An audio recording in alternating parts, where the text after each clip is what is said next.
Well, good afternoon. It's nice to be with everybody again as the summer is moving toward the end. I want to start with the moment of full disclosure.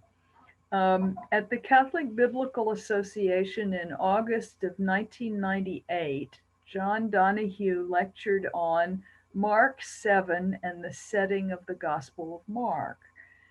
And what he did was to demonstrate that the community for which St. Mark was writing was in the process of redefining itself um, with roots in a Gentile world.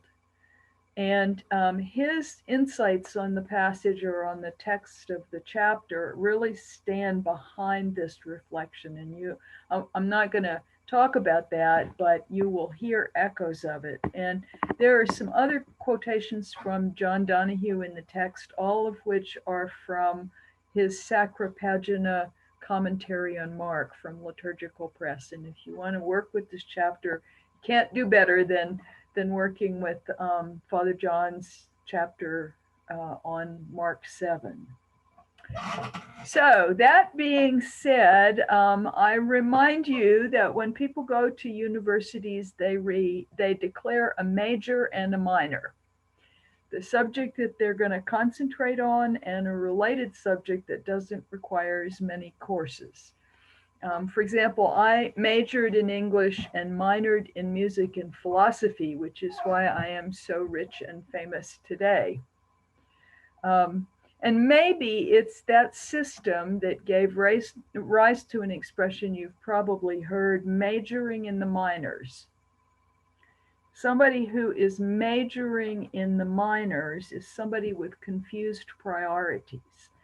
Somebody who can't sort out what is important from what is unimportant. Maybe somebody who doesn't really know what matters. I want to suggest that in Mark 7, 1 to 23, Jesus warns us against majoring in the minors. And that's awkward because the people who ought to know about the majors are the ones that Jesus is criticizing, not because they're doing anything wrong. They're not. What they're doing is good and it's what they're supposed to be doing. But Jesus, intuits a certain hypocrisy with which they are going about the work they're doing. And paradoxically, Jesus is suggesting, I think, that the minor is what we do and the major is why we do it. That the minor thing is what we do, but the major thing is why we do it.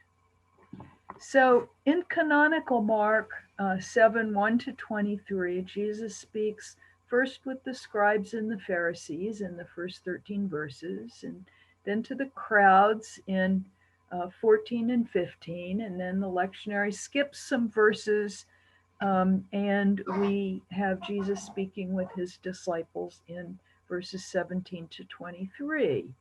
And if you think about it, this illustrates three different ways of approach to Jesus. There are those who argue with Jesus from authority. There are the crowds who listen to Jesus. And there are the disciples who ask him further questions.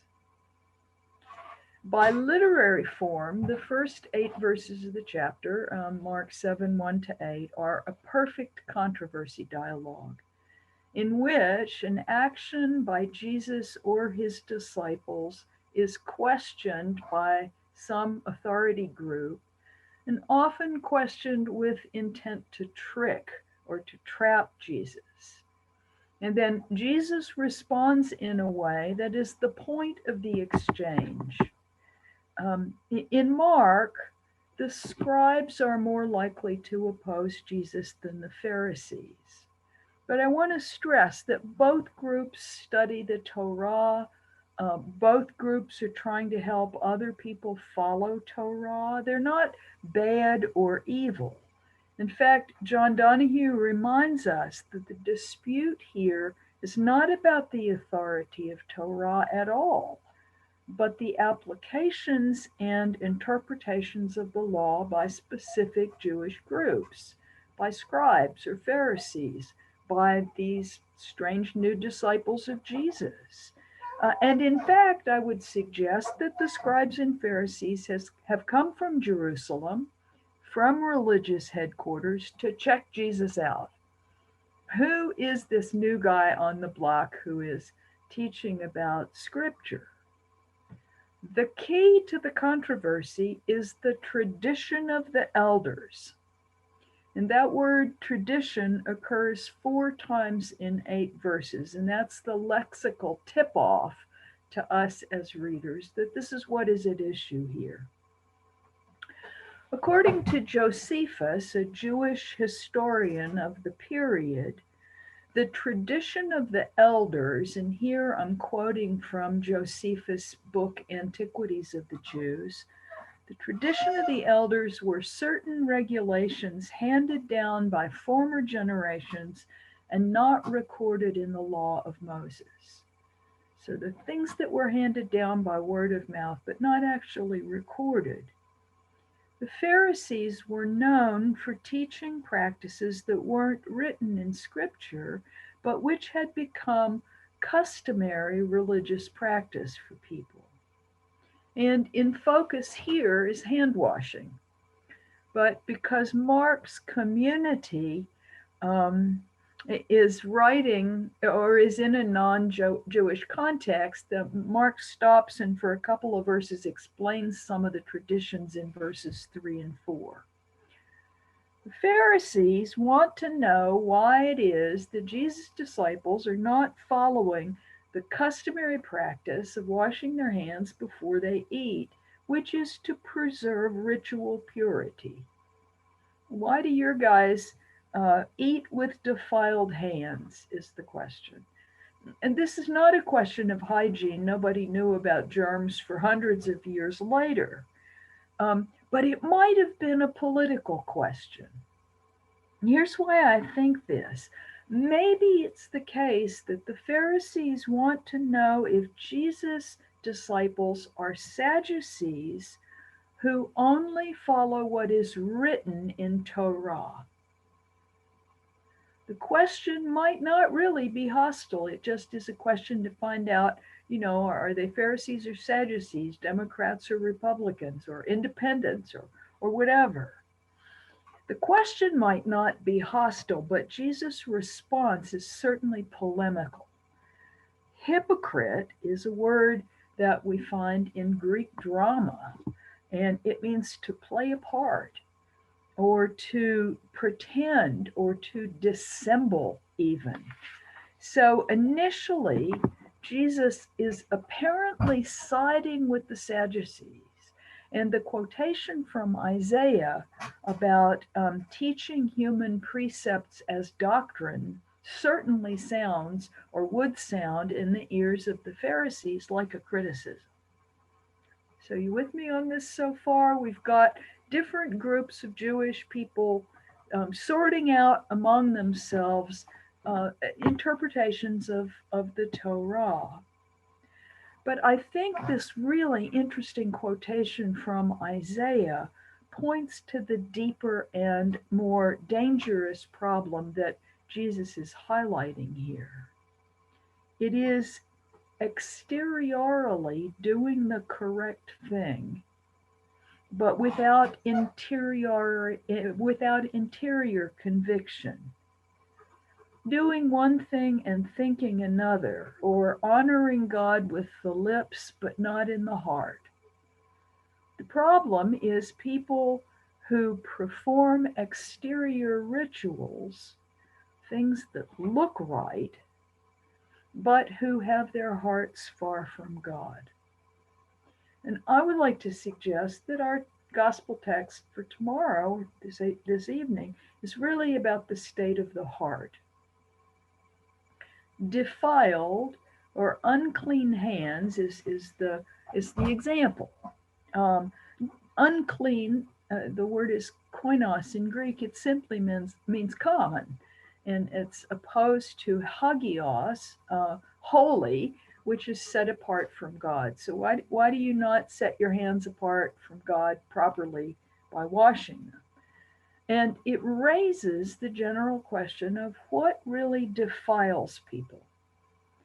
And again, the lexical patterns in the passage give us a clue. The word defile occurs 5 times in verses 14 to 23. So, having implicitly criticized the Pharisees in verses 6 to 13 in ways that clearly alienates them, Jesus then calls the second group to which he speaks in the passage, the crowd, and he states the principle. And the principle is this: nothing outside a person can defile them. What comes out, not what goes in, is what defiles. And here, as is often the case in Mark, when the crowds go away, the disciples and Jesus enter a house, and then the disciples feel free to question Jesus about what must have been for them a really surprising teaching. Most of the disciples, we presume, and certainly the 12, had been called from among Jewish people up in Galilee. And those Jewish disciples would have known about clean and unclean foods. Remember Peter's vision of the unclean picnic in Acts of the Apostles when the picnic table comes down and it's covered with shrimp and ham sandwiches, and Peter says, "No way." Clearly, some people know about the cleanliness and uncleanliness of food. And so Jesus responds to this question on 2 levels: the exoteric and external level, and then the esoteric and internal level. Externally, Jesus questions impurity arising from eating ritually impure foods. Mark includes another aside to the Gentiles at this point to explain to his audience what this little Jewish question is really about. And it includes the parenthetical saying about all food being clean. Now, there's a lot of textual difficulty about that saying, and it's a saying of Jesus that raises a lot of questions about the historical Jesus relationship to first century Judaism. And over this point, scholars have poured a lot of ink, but we're not going to worry too much about that at the moment. Again, Father John Donahue highlights what the real point is for us in looking at this text. And I'm quoting John: "True defilement is rooted in inner distortion rather than external observance." True defilement is rooted in inner distortion rather than external observance. It's not what people eat, for example, that leads to God's judgment, but what they have in their hearts.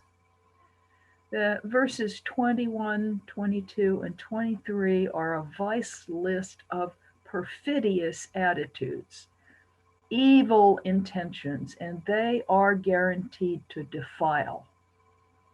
It's not just doing these things that Jesus condemns, it's harboring them internally in the heart.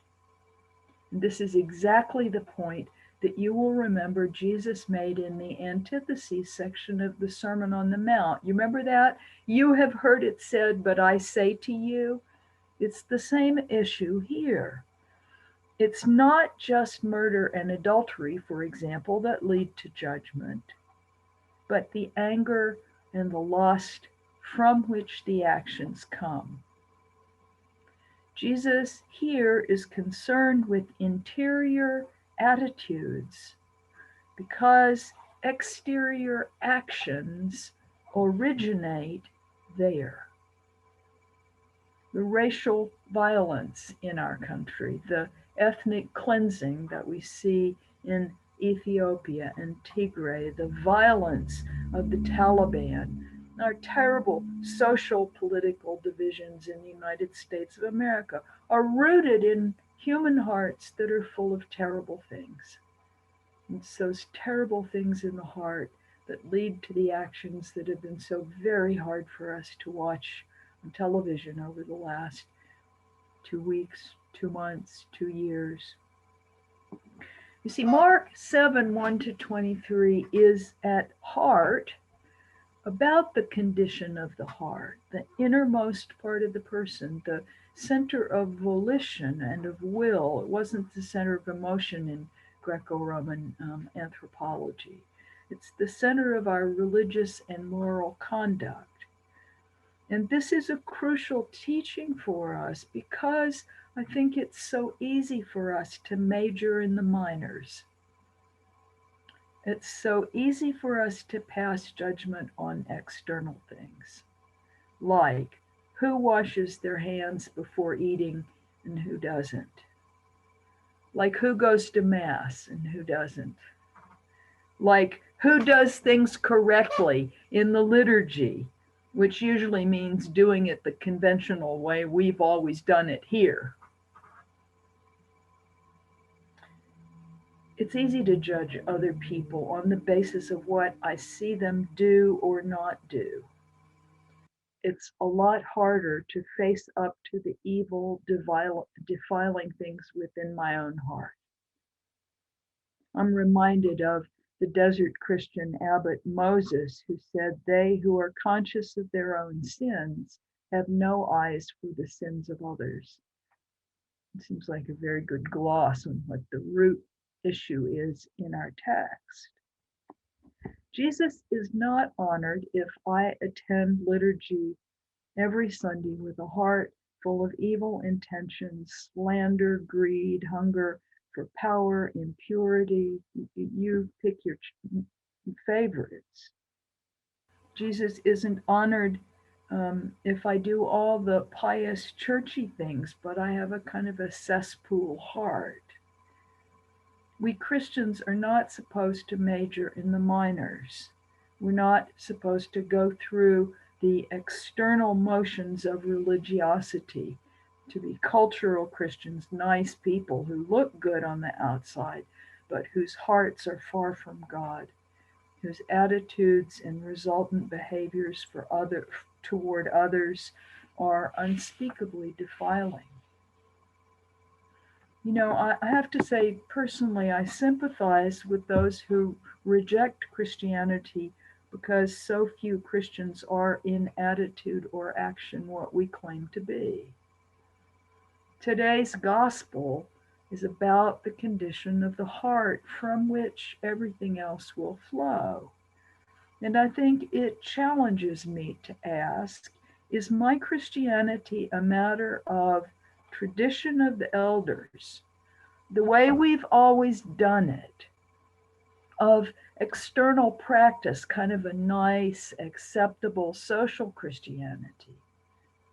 Or is my Christianity the hard, day to day work of purging my heart of all the defiling junk that's in there so that I can act Christ like and be Christ to everyone I meet, no matter where, no matter whom? There's a hymn from my youth that I won't sing to you, but it gets it spot on, and it begins, "Take time to be holy." It does take time to be holy. Um, and it also takes a lot of hard internal work. What Jesus suggests in this passage defiled people during the first century in his lifetime, I think, is the same thing that defiles us today. It isn't whether we do the religious things exactly the right way. It isn't what we eat. It isn't how we do or don't wash. It has to do with the habitual inner attitudes of the heart from which our actions arise. Nothing coming in defiles. What defiles is what comes out. And what comes out is from the heart. most days I have to explain to you that I have a lot of heart cleaning to do. At university, the point of the majors and the minors is graduation. And I don't want to arrive at the divine graduation ceremony and hear the heavenly dean say to me, "Oh, I'm so sorry, no diploma because you majored in the minors."